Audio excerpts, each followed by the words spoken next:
এসেছি আমার হচ্ছে তার শালার শ্বশুর বাড়ি, যেখানে আসার পরে আমরা মানে ইন্টারনেটের কোনো গোষ্ঠী নেই এক।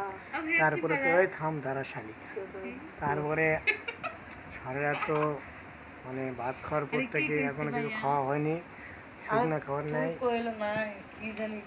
এখন রুমের মধ্যে একটা ফ্যান চলে, ঝিপকে ঝিপকে একটা ফ্যান ছিল। এরপর এখন রাত বাজে রাত আড়াইটা, কারো ঘুম নেই। ওই বাইরে যাবি ভুট্টা খেতে দিবি। এরপরে এই যে আমরা এখন রেস্টে কথা কই, আমরা এখন সবাই এখন রাত জায়গা হচ্ছে, রাত 3টা বাজে।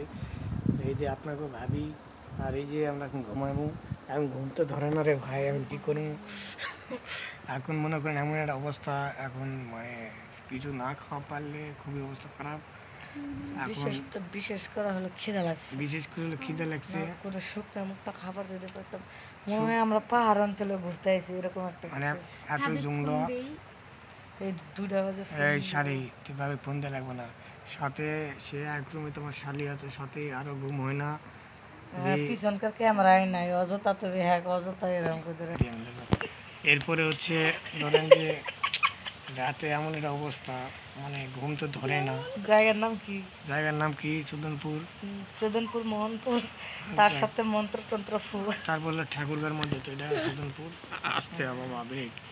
এরপরে হচ্ছে ধরেন যে খাওয়ার কিছু নেই, শুকনো খাবার নেই, গাঁজা সাইডে কিছু পাওয়া যায় না। তারপরে যে ঘুমামু, ঘুমের কোনো অবস্থা নাই, কারণ বইয়ের সাথে শালি ফিরিয়েছে, শালিও আছে, শালি ঘুমাইতেছে না। রাতে ঘুম পাড়ে অভ্যাস, কিন্তু আসলে খাওয়ার কিছু নাই। ওরও খিদে লাগছে, আমাকেও খিদে লাগছে। বাচ্চাটা ঘুমাই গেছে, আমার বউ ঘুমায়নি, আমি ঘুমাইনি, শালি ঘুমায়নি। এতক্ষণ লুডো খেললাম, এক ঘরে 3জন তো আরও মুশকিল, ঠিক মতো ধরে থাকে ঘুমান যায় না। যে শান্তি মতো ঘুমামো, শালির সামনে তো ধরাধরি হয় না, ঘুমও হয় না। তুই বাইরে গেলে কি হবে, আলো চলে, রুমে আবার লাইট আছে, একটা লাইট বন্ধ হয় না। বাবার বাড়িতে খায় কি এত মোটা হয়ে গেলাম নাকি? তুমি বাবার বাড়িতে খাইতে মোটা হয়েছো, এমন একটা অবস্থা। এখন মানে শালির সামনে নুনও চুলকান হয় না, গোয়া শুকাই যান না, এক রুমের মধ্যে থাকা কি একটা মুশকিল।